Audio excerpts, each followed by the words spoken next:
Мурат, я еще обращаюсь к тебе с благодарностью и с уважением. И знаю, что благодаря тому, что ты президент такой важной республики, ты уделяешь большое внимание детскому спорту. И то, что твои орлы обыгрывают всех в мире и в Европе, это первый показатель. Я знаю твою заботу о детях, а это будущие чемпионы Олимпийских игр 2014 года в Сочи. Судя по настроению президента Олимпийского комитета Леонида Тягачева, Ингушетия – перспективный для российского спорта регион.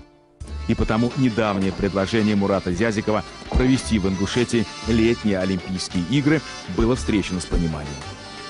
Это вовсе не ход конем, чтобы привлечь дополнительные инвестиции. Кстати, их приток в республику за последние годы резко увеличился. Просто президент уверен в экономическом потенциале своей республики и ее гостеприимстве. У него своя стратегия успеха.